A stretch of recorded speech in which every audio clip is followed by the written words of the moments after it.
Who wants to have free money? I always picture money falling from the sky, or like when you go into those little glass cubes and there's all of the, money floating around and just trying to grab as much as you can. Doesn't it just feel like you'd be hitting the lottery? And it sometimes feels an entrepreneur, you're just waiting for that free money to just fall from the sky and you can just start collecting it, right? Well, does it ever really happen? And how can you make it so that your business is set up to get some of that free money? Well, that's where we're going in today's Rocky Mountain Marketing episode. Welcome to Rocky Mountain Marketing. I'm your host, Katie Brinkley. Join us as we dive deep with the world's leading digital marketing experts every single Tuesday. It's all about giving you the strategies that are working right now, directly from those who are making an impact. With my 20 years of experience, I'm here to help you navigate the world of digital marketing. Whether you're looking to sharpen your skills or transform your business, you're in the right place. Let's get started on today's journey to success. I'm sitting down with my friend Austin Church. He and I are both published authors under the Tilt Publishing, and his book is called Free Money.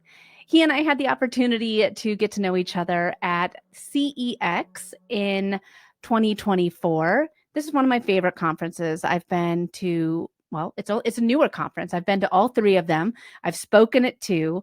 It's one of my favorite events. BJ Novak was there. My idol in the writing world, Ann Hanley, absolutely love Ann Hanley, was there. And Austin was there too. And he and I had the opportunity to sit down and talk about what it's like to write a book. And this isn't his first go around with writing books. It was my first go. But we talked about writing books, our experiences with Tilt Publishing. And then I got to asking him a lot of questions about what exactly his book was about. And I was like, man, I just got to bring you on my podcast. And here we are finally making it happen. It feels like, man, CEX was forever ago, but really it wasn't. It was just a couple months ago at the time of this recording. And Austin and I, before I even hit record here, we were talking about what it's like to be a business owner, his transition from being an agency owner into being a coach. He now has masterminds, but I feel like I'm getting ahead of myself. So before we say too much about all of the cool things that you're doing right now, Austin, I just want to thank you so much for joining us on Rocky Mountain Marketing today. Thanks for having me. It's been something I've looked forward to doing with you. Well, so let's actually start our conversation about what made you decide to leave the world of being an agency owner, transitioning over to a business coach. Like I said, before we hit record here, you were saying, this is something I always felt I was meant to do. You said, I was an agency owner. I enjoyed it.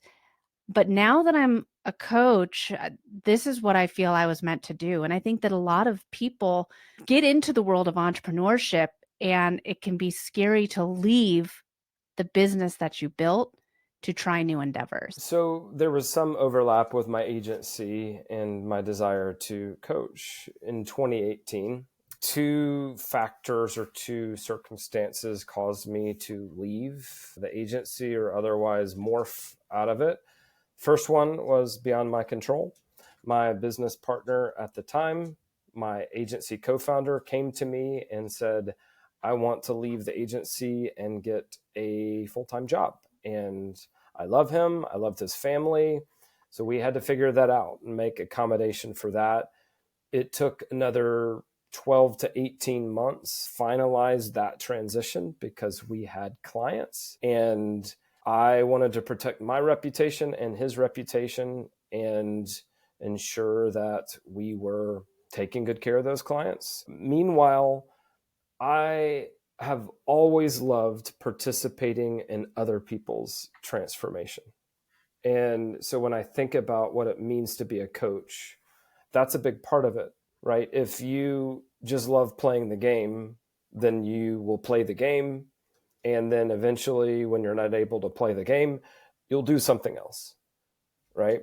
If you love to be a part of other people's transformation, then I think coaching is a good option because you Mhm. learn something by playing the game yourself. And then maybe you combine that with some wisdom, some knowledge, storytelling, all of the things that enrich your perspective. And then there is some art and technique in coaching. And I think I'm a better coach now than I was in 2018, but I had started doing it. I had some initial coaching engagements, and then I watched my coaching clients get results that grew my confidence in my ability to do this. It also grew my confidence in some of the concepts and the frameworks that I was sharing, because it's one thing to be a player, so to speak, and to be able to get results for yourself. It's a whole other thing Yeah. to unpackage your experience, your advantages, who you are as a person, unpackage all that from concepts, frameworks, principles, be able to pass those on to someone else, and then they replicate your results to some degree inside of their lives, inside of their businesses. And that was really satisfying for me. So if I were to talk about that transition from agency to coaching, it was really about, hey, this business model isn't as satisfying for me anymore. This one is Mhm. satisfying. And so I think over the last 5-6 years, I've moved toward the type of work that was more satisfying rather than less satisfying. So what advice would you have for someone that maybe is finding themselves in your shoes? Maybe they've never really thought about being a coach and they have a business. It doesn't need to be a digital marketing agency, but they have a business and they're suddenly finding themselves faced with the crossroads of, Mm-hmm. do I go back to corporate or should I maybe try going out as a freelancer? What Hmm. advice would you have to someone that's at that crossroads? So it's funny you bring that up. There's an entire chapter in the book, in Free Money, about wayfinding. It's almost like I read it and set you up for that question. Well done, Katie. No, I think a lot of us get stuck not because we run out of career options, but because we have too many options. If you are a multi Mhm. talented person, you may find that optionality paralyzing because you could take your career in so many different directions. So, the advice I Mhm. give is often, we'll start by adding the word next, because a bad coach will ask you a question like, well, what do you want? And you're like, I want all the things. I want ice cream, and I want a ham sandwich, and I want a nap, and I want more money in my bank account. And it would be really nice to go to Bali. Like, I want all the things. So when someone asks an open ended question like, what do you want? It's not the most helpful of questions for picking a direction, because you're like, I want all the things. But if you think in terms of, okay, my career, what do I want next? That one word next can be very clarifying, because you may realize, well, what I want next is not the thing I already have. Okay, then what are you going to do about that? Mhm. Right? What you want next may be to experiment with a new business model or consulting engagements. So, for those of you who are listening to this and you felt a little bit stuck in your career, maybe you're at an agency as an employee, maybe you're at an agency as an owner or founder, and you're like wondering what's next for you.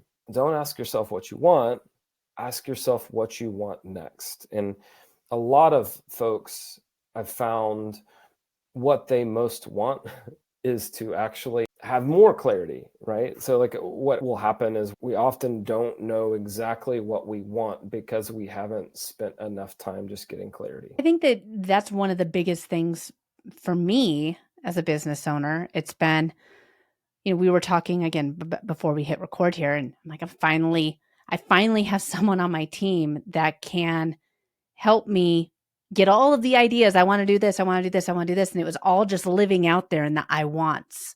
And now I have some structure to help me make those wants achievable. I think that as a freelancer or as an entrepreneur, The reason that we do this is because we want to have the ultimate work-life balance. You can work from anywhere. You can choose your hours. You can choose your income. What, and we all know that that's a little bit of a myth, but because when you can work anywhere and any time, then you really work anywhere and anytime. But what practical steps would you recommend to anyone that's maybe entering into the freelance world or that solopreneur, and they're feeling like they're on the cusp of burnout? Because like I said, you can work anywhere. You can work anytime. I remember it was 4 years into my business that I was able to take my first laptop-free vacation. And which I don't wish that on anyone. I didn't have the right systems in place. And now I'm finally there. I'm in business for 7.5 years now. It took me 4 years of traveling with my laptop everywhere and never being able to unplug to now being able to have that. And I think that burnout is one of the reasons that I was not able to scale effectively, because I was constantly just in this cycle. So what advice or steps would you have to somebody that's maybe finding themselves on the cusp of burnout? A lot of us end up burning out when there's no end in sight, meaning you're overscheduled, you have no margin in your life, and you don't know when that will change. Great parade things would start to seem pretty great. So, in terms of practical advice, I think you have to pretty ruthless with your calendar and go and look the commitments and start sorting them and say which ones are negotiable, which ones are non-negotiable out of the ones that are non-negotiable. Well, most of those even will have a specific time commitment, but with all the commitments that are negotiable, I think politely step back from as many of your commitments as you can. Because if you are burning down and you recognize this, burnout is tricky because it doesn't just sneak up on you, it grabs you all of a sudden. At least that's the way it happened with me. So I recognized I'm tired, I'm irritable, I'm skeptical of people. This is kind of out of character of me. I'm in a funk. Why am I being so negative? Why am I expecting the worst? Your sense of burning down, but you can't just keep going in that direction forever and still have the time. So, like, if you are recognizing, hey, I'm getting out of bed already tired and already negative, take the drastic interventionary, I don't know if that's a word, measures now, and start just by reducing your commitments as much as you possibly can. Because until you just have like breathing room, it's going to be really hard to then bounce back. Once you have that breathing room, start replenishing yourself. That's the irony of being overcommitted, is we often sort of overcommit and we're not scheduling the things that actually replenish us. We're scheduling things that drain us. And then as we schedule more of those, what gets pushed out? Well, the things that recharge our batteries. So once you clear out your calendar, what do you put back in your calendar? The things that can actually bring you back from the brink of burnout.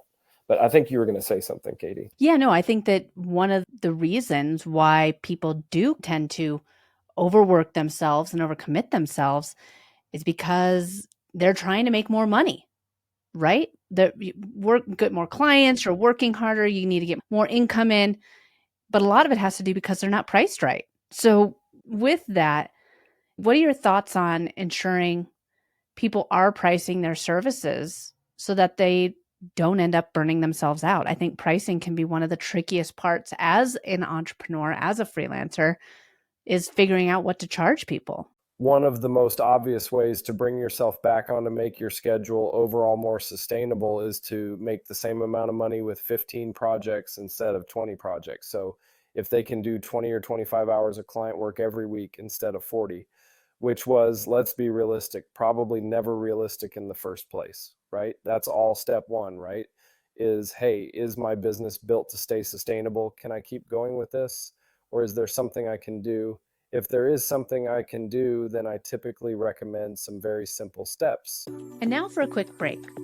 We've all heard that AI can change the way that you do business. If you have a podcast, if you have a YouTube channel, Are you repurposing your long-form content to its full capabilities? And that's where Capsho comes in. Check out Capsho and how they can help you create more content by visiting katiebrinkley.live/Capsho today and start using Capsho and AI to work smarter, not harder. Just a note, if you use the links I provide, I may receive compensation. All right, let's get back to the show. Number one, I call it your survival number. And it actually has 3 things that you need for expenses. What do you need for your business operating? What will you pay?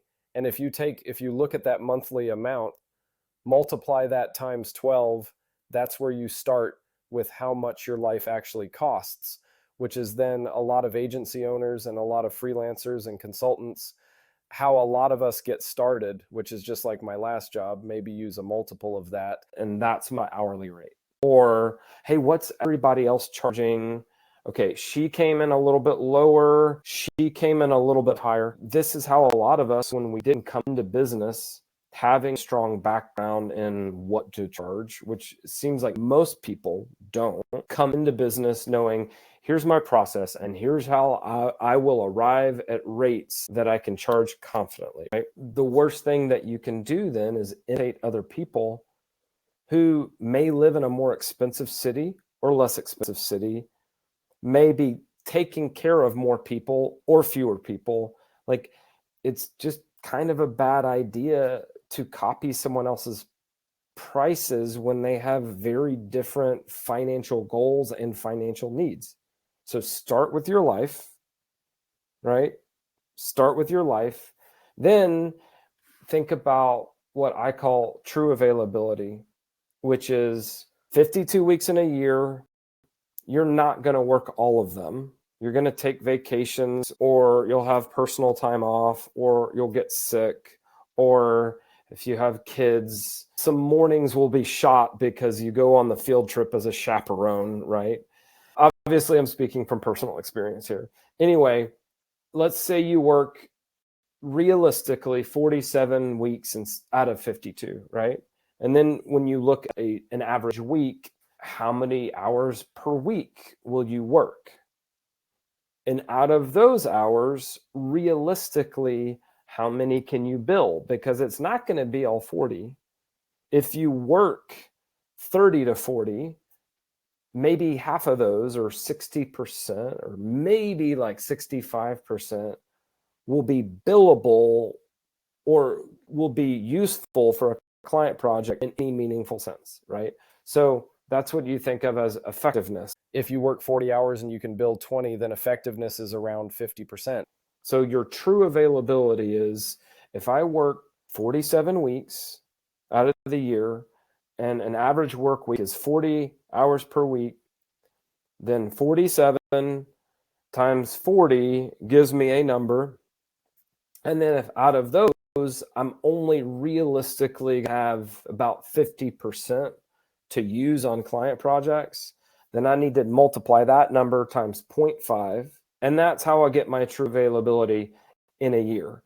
So if you then divide that number, that true availability number, into your survival number, which is how much money you need to make in a year, expenses, tax, again, it's your survival number. I'm not getting myself into financial trouble. If you divide your true availability into your survival number, you get a survival rate, which is like, I can't average less than this per hour and call my business sustainable, because otherwise, if I average less than this survival rate, every single hour I make less than that, I'm like digging a hole for myself that's deeper and deeper. It's just not sustainable. So that's where you start, is I need to know how much I need to be averaging with an effective hourly rate just to not get myself into financial trouble. That's the starting point. And I think a lot of people just throw, like I said, throw numbers out there. Like, oh, well, I was making X amount at my corporate job, or this is what I saw somebody else was charging. And I love that structure. It does require math. Oh, I know, darn math, man. At least it's not new math, this new math with kids these days. I've learned that I can't really help with the structured math past third grade. I know the answer to the problem. I just don't know how to show them how to get there with this new math, but it's something else. This is a great way of reverse engineering what your hourly rate is. What tips do you have? Because I think that it can be a limiting belief when people come to this number and they're like, whoa, I'm going to be charging, I'm just going to say $53 an hour. That seems outrageous. Or, oh my gosh, I'm charging $400 an hour to do this then. What are some limiting beliefs that a lot of business owners might have when they get to that rate? Stop with your survival rate, because I mean, how many of us got into business just to survive? I think we want to thrive, right? So definitely take it one step further, come up with your dream number. I don't recommend charging hourly. It's fine for getting started and you're trying to minimize risk to yourself while also learning how long certain projects take, right? But as soon as possible, pivot from that hourly model to the fixed price, fixed scope model. That way, when you are putting a price in front of a client, it's just a flat fee. So you're not saying my hourly rate is some obscene amount that they would have a hard time stomaching or tolerating. Instead, you are using your dream rate to calculate a project price based on how much time you expect the project to take. Put that in front of the client, and you're attaching it to the outcomes that they told you they really want. So sell outcomes, not hours. You're on a discovery call with a client. They're really frustrated with their social media. All their content is falling flat. They don't have a well-defined strategy. And you come in and you're like, well, tell you what, like, why don't we do some analysis? Let's figure out what kind of content your audience really wants from you. And then let's figure out what post types are going to be most strategic for you. And let's figure out when we should be posting and where we should be posting. Maybe you need to be on LinkedIn and not TikTok, or TikTok, not LinkedIn. Let's get really strategic with your content. Let's create content that your audience loves. And let's create content that generates leads. Because you told me a new lead is worth $1,000 for you. Let's set our first goal of generating another 20 leads every month. I'll run in with a social media strategy and content marketing retainer that's $5,000 a month, but you have anchored that price against the return on investment or expected value, which is $20,000 a month for that client. $5,000 a month doesn't seem so high, right? And they're not going to push back on that nearly as much as if you had said, well, you know, my hourly rate is $123 an hour. And they're thinking, I've never paid anybody $123 an hour to do anything, right?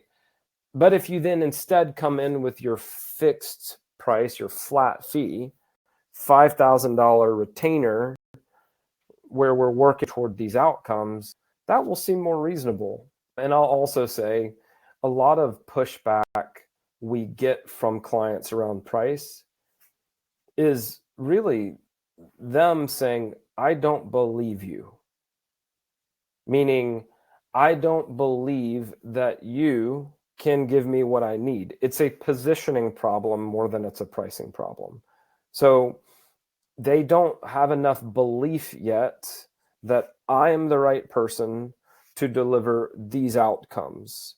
So either we need to do a little bit more work and find out what it is they really want, or I should have done more work to convince them early on that I'm the right person to help solve these painful, expensive problems for them. So it's true that if you realize you have a positioning problem because you get pushback, let's just call a spade. That's when you may just have to negotiate a little bit. I'm not saying negotiate always means come down on price, but if you are not confident in your prices and in your positioning and in the value you're creating, and you don't transfer your confidence and belief to the client, You will get some pushback on price. It's part of running a business. It's uncomfortable. You just have to take it on the chin and learn as you go. With free money, I do feel that it's going to help freelancers, solopreneurs, agency owners. It's going to help people change the conversation around money and their pricing structures. What do you hope to have come from free money? Like, what kind of change are you hoping to see your book will give freelancers? My background was in the arts and liberal arts. I know, from poetry to this is insane. If you would have said like you're a finance major, would make total sense. But like poetry is very different. I spent a lot of years really doubting myself, right? Because I thought, am I even supposed to be doing this? I didn't have a lot of education or training when it came to pricing, cash flow management, personal finance, business finance. How does money work? And so what I want to come from this book is more people finding their confidence. It's a lot easier because they have a process that will help them arrive at the key numbers they need to create prices that are smart and sustainable and strategic, that actually make sense for their business. Prices that they'll feel confident in. And when they sell a project at those prices, they will know. This moves me and my business forward definitively. That process did not exist when I first got started. And yes, I arrived at it. I arrived it through trial and error, but it's painful, you know?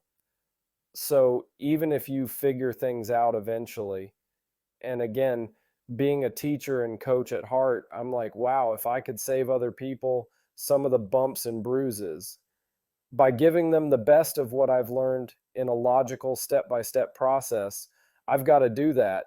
All right. So this book, if people want more money, which I feel like we all do want more money, deep down, we all do. I mean, even if you're a nonprofit, you want more money for your nonprofit to save the world. So, I mean, if people want more free money, where's the best spot for them to buy it? Where's the best way for people to join your membership, to learn more about you, to connect with you? Tell us all the ways to get in touch with Austin Church. So come say hi on LinkedIn. If you type in Austin L Church on LinkedIn, you will find me. I hang out there. That's where I am most often in terms of my socials. You can also go to Freelance Cake, what you would eat at a birthday party, freelancecake.com. If you click on book, that will take you to the page where you can buy free money. You can get it on Amazon as well. It's really anywhere you would buy a book, especially online. And that's kind of it. Buy the book, do what it says. And when it works, please tell me. There are a few things that make me happier than hearing from people who just sold their biggest project ever. Amazing. Well, Austin, thank you again so much for joining us on Rocky Mountain Marketing today. It's always great sitting down with you, and hopefully I'll be able to run into you again at another upcoming conference or event. I look forward to it. Thanks for having me. Thanks so much for listening to this week's episode of Rocky Mountain Marketing. I hope you're leaving with valuable insights and the inspiration to lead your market. If you've enjoyed our time together and found today's podcast episode useful, I have a small favor to ask of you. Please hit that subscribe button to stay updated with the latest episodes. And if you know someone who could benefit from these episodes, maybe a fellow business leader or an aspiring entrepreneur, go ahead and share this episode with them. Let's spread the knowledge and grow together. Also, I'd love to hear from you and continue the conversation beyond the podcast. Visit me at katiebrinkley.com to connect, to find more resources, or just to share your journey. And be sure to pick up your copy of my new book, The Social Shift, at katiebrinkley.com/book. Thanks again for tuning in. I'm Katie Brinkley, and I can't wait to dive into more strategies and stories with you on the next episode of Rocky Mountain Marketing. Let's keep on taking your marketing to new heights.